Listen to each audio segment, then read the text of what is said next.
It's been mentioned that Mr. Friedman was a consultant with the Signal Corps. He was hired on a consultant basis and was essentially carrying on the Army's effort in both Commune and ComSec.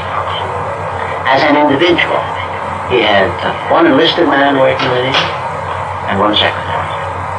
That was it. That was the whole U.S. Army effort. About 1929, Mr. Friedman got permission from the Signal Corps authorities, specifically from the Chief Signal Officer, to expand his effort with the idea of building up some additional capability in what we now call the cryptologic field. Some thought was given to the general question of where to seek people for this kind of work. At that time, the hiring of employees within the civil service was done from what were known as civil service registers. Each register was a list of names of people who had passed special civil service examinations. Well, they decided that the mathematicians list was a good place to go. But they also thought that it would be useful to add a further requirement. And they considered that it would be useful to require that the people who would be considered should also have some competence in foreign language. So the idea was to go to the register. The one they went to was the one called Junior Mathematician. Well, they decided they would go to that register of junior mathematicians and look at the list, select people from the list who had some language background, and then see what kind of employees could be hired from that list. Incidentally, this raised a little complication because in those days there was a rather strict regulation within the Civil Service Commission.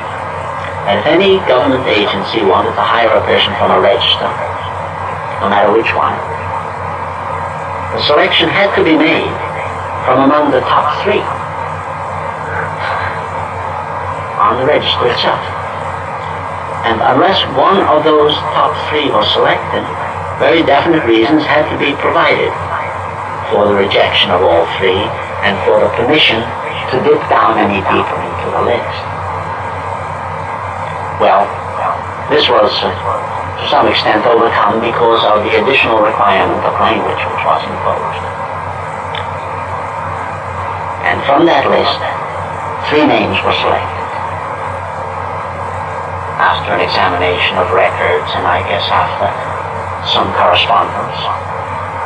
And the 3 people who were selected are sitting here in front of you, Robert and Cormac and I. We each had some work in one foreign language in school. I had had a fair amount of work in French, Robert had studied Spanish, and Robert's language was German. We were hired and brought to Washington as the expansion of this organization, which was known as the Signal Intelligence Service, the SIS.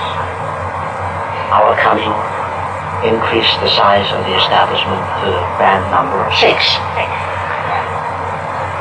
And